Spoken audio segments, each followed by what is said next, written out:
こんにちは。イタリア暮らしのリリマルです。今回はイタリア在住の僕の今年の目標についてお話ししたいと思います。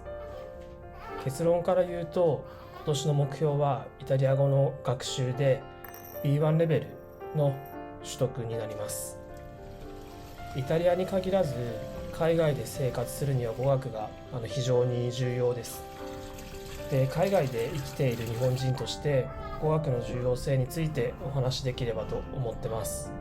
それではよろしくお願いします。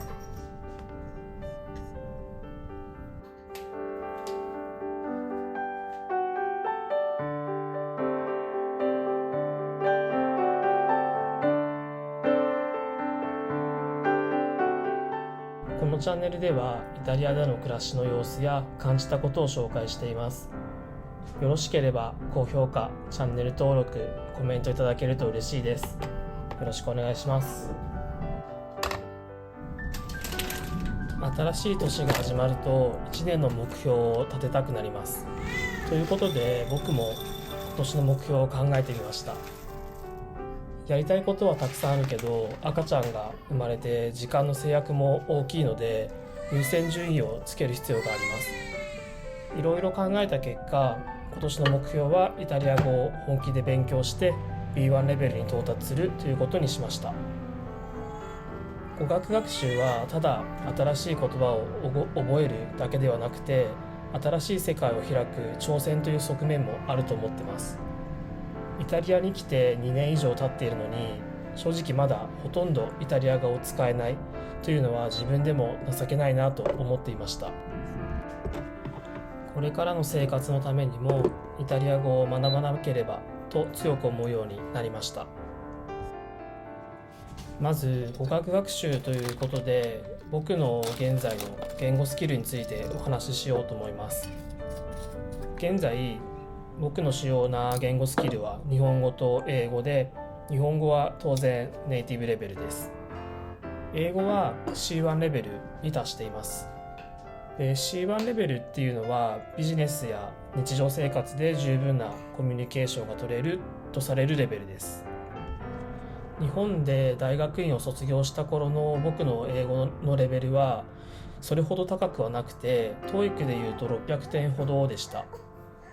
社会人になってからグローバルな経験をしたいと思うようになって、英語の勉強を本格的に始めました。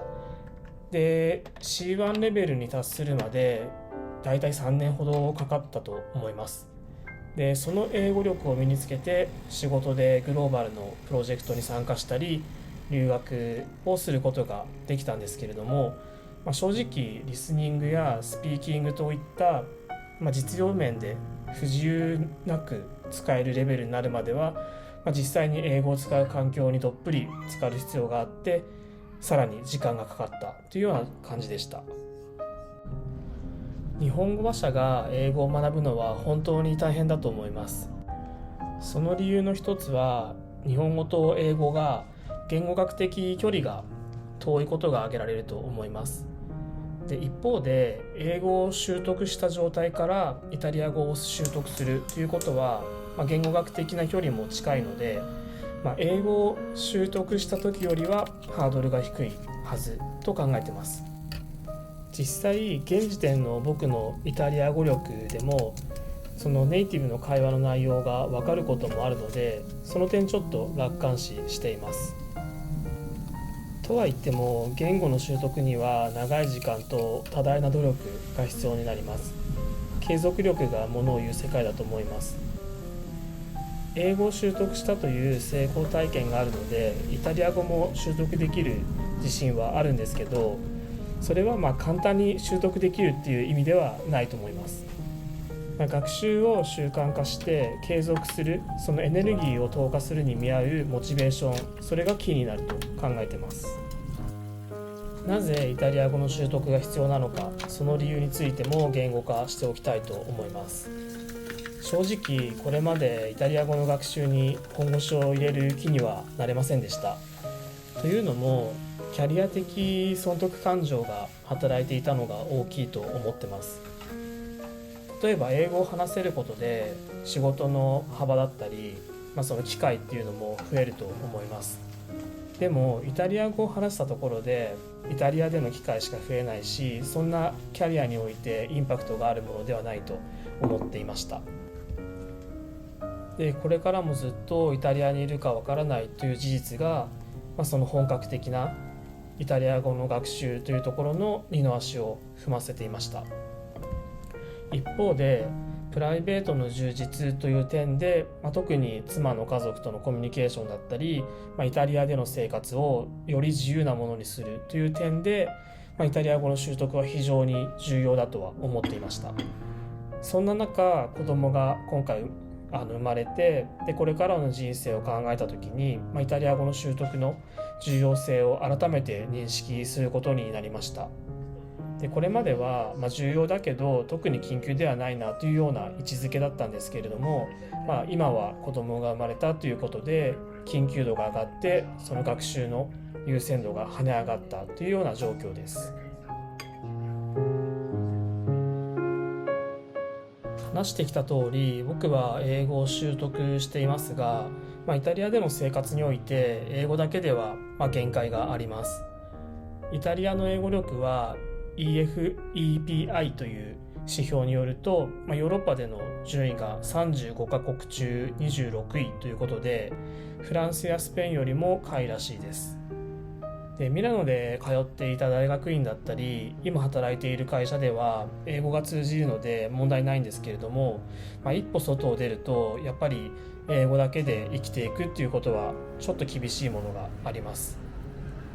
それからイタリアの人々と深く交流するためには当然イタリア語を理解することが欠かせないと思ってます。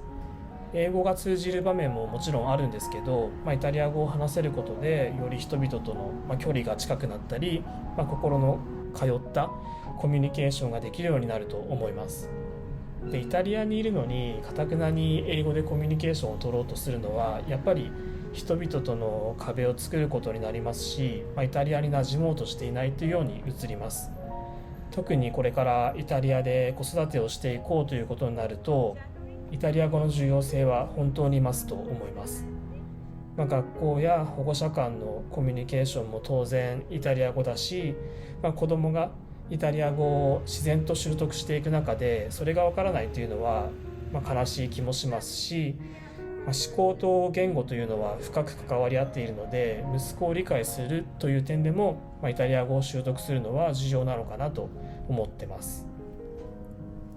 またイタリア語を身につけることでイタリアの文化や歴史に触れる機会も広がるのかなと思ってます。で言葉はやっぱり単なるコミュニケーションの手段じゃなくて、その土地の深層心理であったり価値観を理解するっていう点でも重要だと思います。でこれから長くイタリアにいることになるんだったら、イタリアという素晴らしい国をもっと知ってもっと好きになりたいというふうに思ってます。そのためには、イタリア語を習得するということは大きな意味を持つのかなと思ってます。それからイタリア語の響きはまるで歌っているかのような響きなので、とても個人的には好きで、習得できたら単純に楽しそうだなっていうのも理由としてあります。このような理由から僕はイタリア語の学習に本腰を入れる覚悟を決めました。でこれはある意味イタリアと本気で付き合っていくっていうことを意味していると思います。でもちろん今後、人生がどうなっていくのかっていうのはわからないですし、いつか日本に帰るかもしれないし、他の国に移るかもしれないし、わからないことだらけではあるんですけど、少なくとも、国際的な背景を持つうちの家族、そして、イタリア、日本両国の親を持つ息子のアイデンティティのためにもイタリア語を習得する、その覚悟は必要なのかなと思っています。覚悟という言葉を使ったんですけど、その覚悟というのは、ただの言葉ではなくて、実際に行動に移すことで初めて意味を持つものだと思います。特に喫緊の課題としては、いかに勉強時間を確保して学習を習慣化できるかというところだと思ってます。日中はリモートワークとはいえ仕事をしているし、その他の時間は赤ちゃんの世話だったり、家事だったりでやることがたくさんある中で、勉強時間を確保するということは非常に困難なんじゃないかなと思ってます。ただその習慣化さえできれば、学習は進むと思うので、それが最大の懸念かなと思ってます。これからもイタリア語学習の状況だったり、イタリアの英語環境、英語を取得した体験談、学習の習慣化の方法とか、そういったことも別の動画でお話しできればなと思ってます。で、ここまでイタリア語学習の重要性についてお話ししてきました。で、繰り返しにはなりますが、これからの挑戦として、僕は今年B1 レベルのイタリア語を目指して勉強をしていきたいと思っています。目標を持ってそれに向かって努力することで、新しい価値ある経験を得ることができると思います。この挑戦には困難も待ち受けているとは思いますが、イタリア語を学ぶこと、それは自分を成長させて、家族の絆を深めて、イタリアでの生活をさらに良いものとしてくれると思ってます。それだけの価値があると信じて、これから頑張っていきたいと思います。今回の動画は以上となります。最後までご視聴いただきありがとうございました。またいつもご視聴ありがとうございます。高評価、チャンネル登録、コメントいただけると今後の動画制作の励みになります。ではまた次の動画でお会いしましょう。それではごきげんよう。